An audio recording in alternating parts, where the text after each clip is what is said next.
দেখো, এই ফ্রি ফায়ারটা সামান্য একটা গেম হলেও এটা যে অনেক মানুষের জীবন পরিবর্তন করে দিয়েছে, আবার অনেক মানুষের জীবন যে ধ্বংস করে দিয়েছে, এটা আমাদের সকলেরই জানা। তবে সামান্য এই গেমটা যে গোটা একটা পরিবারকে আবার নতুন করে জীবন দান করবে, এটা আসলে সকলের অজানা ছিল।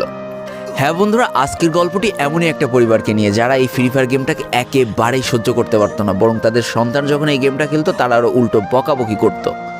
আর ভাগ্যের কি অপূর্ব লীলা খেলা থাকো, সেই গেমটা আজকে গোটা পরিবারটাকে বাঁচিয়ে রেখেছে। আর এখন তার বাবা মাও উৎসাহ দেয় তাদের সন্তানকে যে ফ্রি ফায়ার খেলো। এজন্যই চলো জেনে আসি আসলে কি এমন ঘটেছিল ওই পরিবারটার সাথে। তো বেশি প্যাক না করে ছোট্ট একটা ইন্ট্রো দিয়ে আজকের ভিডিও শুরু করা যাক।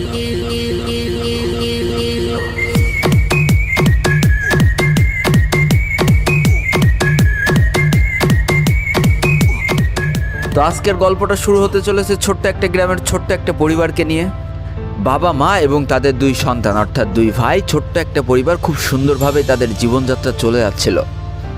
বড় ভাই একটা কোম্পানিতে লেবারের চাকরি করে, বাবা কৃষিকাজ করে, আর তাদের ছোট সন্তান অর্থাৎ ছোট ছেলে কিন্তু ক্লাস 8-এ পড়াশোনা করে।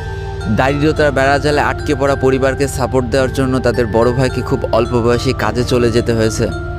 এই জন্য বড় ভাইয়ের পড়াশোনাটা ঠিকমতো হয়ে ওঠেনি। তবে বাবা মার একটাই স্বপ্ন ছিল যে তাদের ছোট সন্তান অর্থাৎ ছোট ছেলে যাতে উচ্চশিক্ষায় শিক্ষিত হয়। এই জন্য বাবা কৃষিকাজ করলেও সারাদিন মাঠে তুমুল কষ্ট করে এসে বাসায় যখন এসে দেখতো তাদের ছোট সন্তান পড়াশোনা করতেছে, সমস্ত কষ্ট এক চান্সে দূর হয়ে যেত। আর তাদের ছোট সন্তান পরিবারে অভাব দেখতে দেখতে বড় হচ্ছে, তো তাই সে একটা সময় ঠিক করেই ফেলে যে তাকে অনেক বড় হতে হবে, লেখাপড়া করে অনেক বড় মানুষের মতো মানুষ হতে হবে। আর ঠিক এমনটাই হতে থাকে। তাদের ছোট ছেলে খুব ভালো রেজাল্টও করতে থাকে, প্রত্যেক ক্লাসে টপ হতেও থাকে। তবে তার একটা বদ অভ্যাস ছিল, সেটা হচ্ছে ফ্রি ফায়ার গেম খেলা। করোনা চলার সময় যখন তার স্কুল বন্ধ হয়ে যায়, তখন তার বাবা এবং বড় ভাইয়ের জমানো কিছু টাকা দিয়ে তাকে একটা ফোন কিনে দেওয়া হয় অনলাইনে ক্লাস করার জন্য। তার ফোনটা ছিল 3 GB র্যামের একটা ফোন। তবে এইখান থেকেই তার ফ্রি ফায়ার গেমের সাথে পরিচয় হওয়া। সারাদিন পড়াশোনার ফাঁকে সময় পেলেই সে ফ্রি ফায়ার গেম নিয়ে বসে পড়তো। আগে যেমন বাইরে খেলাধুলা করতো, এখন সে আর বাইরে খেলাধুলা করে না, ঘরে বসে সারাদিন ফোন টিপে আর ফোনে গেম খেলে। এদিকে তার বাবা মা যখন ফ্রি ফায়ার গেম খেলা দেখতো তখন প্রচণ্ড পরিমাণ রেগে যেত, এমনকি মারধর পর্যন্ত করতো যে তুই এই গেম খেলা বাদ দিয়ে দে।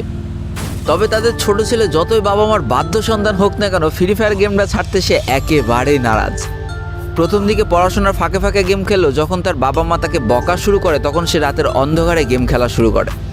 তবে বন্ধুরা বলে রাখা ভালো, সে কিন্তু তার পড়াশোনা একেবারেই ঠিক রেখেছিল, অর্থাৎ গেমের কোনো কালো ছায়া পড়াশোনার উপরে কোনোদিনই সে পড়তে দেয়নি, যার কারণে তার রেজাল্টটা মোটামুটি ভালোই হতো। এতদিন পর্যন্ত পরিবারের সব কিছু ঠিকঠাকই ছিল। এবার আস্তে আস্তে পরিবারটা একটু একটু করে ভাঙতে শুরু করবে।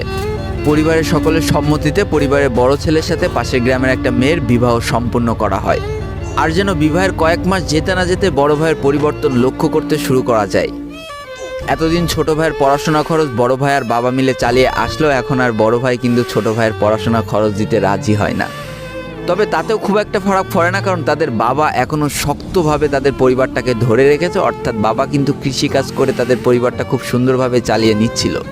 তবে বলে রাখা ভালো, হাতের 5টা আঙুল যেমন এক হয় না, পরিবারের প্রত্যেকটা সন্তানের মন মানসিকতাও কিন্তু এক হয় না। কিছুদিন পর বড় ভাই পুরোপুরি আলাদা হয়ে যায়, তার বউকে নিয়ে নতুন করে সংসার তৈরি করে। এমনকি একটা পর্যায়ে যে বড় ভাই তার পরিবারকে অস্বীকার করে দেয়, অর্থাৎ একটা টাকাও আর পরিবারে দিত না, সমস্ত টাকা সে নিজের সংসারেই খরচ করত। 4 জনের পরিবারটা ভেঙে যে এখন 3 জনের পরিবার হয়ে গেল, বাবা মা আর তাদের ছোট সন্তান। এখন পুরো পরিবারের দায়িত্বটা বাবার উপরে পড়ায়। দিনরাত 24টা ঘন্টা হাড় ভাঙা খাটুনি করা শুরু করে দেয় তাদের বৃদ্ধ বাবা। এদিকে তাদের ছোট সন্তান সবটা কাছ থেকে দেখে অনেক কষ্ট পেত, তারপরেও তার করার কিছুই ছিল না, তাকে পড়াশোনাটা চালিয়ে যেতেই হবে, কারণ বাবা মার একমাত্র স্বপ্ন তাকে পড়াশোনা করে মানুষের মতো মানুষ হতে হবে। এদিকে বলে রাখা ভালো, পড়াশোনার পাশাপাশি কিন্তু সে ফ্রি ফায়ার গেমটা অনেক ভালো মতো খেলা শিখে গিয়েছিল। তার 3 GB র্যামের ফোন একটু ল্যাগ দিলেও মোটামুটি ভালোই খেলা যেত স্মুথ গ্রাফিক্সে। এমনকি সে আস্তে আস্তে টুর্নামেন্ট খেলাও শুরু করে। আর এখান থেকে যে টাকায় পেতো, 50 টাকা, 100 টাকা, 200 টাকা যা পেতো, সেই টাকা দিয়ে তার পরীক্ষার বই খাতা কিনতো, যাতে তার বাবার একটু কম পরিশ্রম করা লাগে, কম খাটনি করা লাগে। হাই রে, পরিবারের বড় ছেলে পরিবার থেকে আলাদা হয়ে গেল, আর ছোট ছেলে চিন্তা করছে বাবার কিভাবে কষ্ট কম করা লাগবে। এরই মাঝে সে একদিন চিন্তা করে, সে তো টুর্নামেন্টে অনেক ভালো পারফরমেন্স করছে, তাহলে তার একটা ইউটিউব চ্যানেল খোলার দরকার। অন্তত টুর্নামেন্টের ম্যাচগুলো ইউটিউবে ছাড়লো, যদি কপালে ভালো কিছু লেখা থাকে।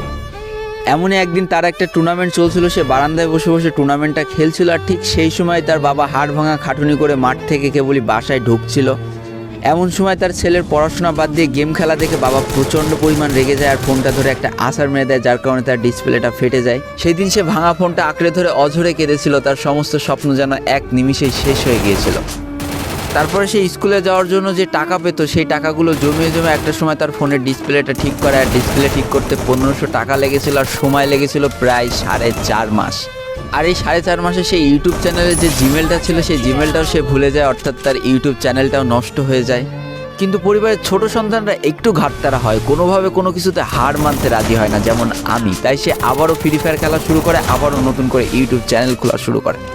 সব কিছু মোটামুটি ঠিকই চলছিল, পড়াশোনাও সে আগের মতোই চলতেছে, এইদিকে টুর্নামেন্টও চলতেছে, এইদিকে ইউটিউবে আস্তে আস্তে তার সাবস্ক্রাইবারও বাড়া শুরু করে, একটা দুইটা এমন করতে করতে।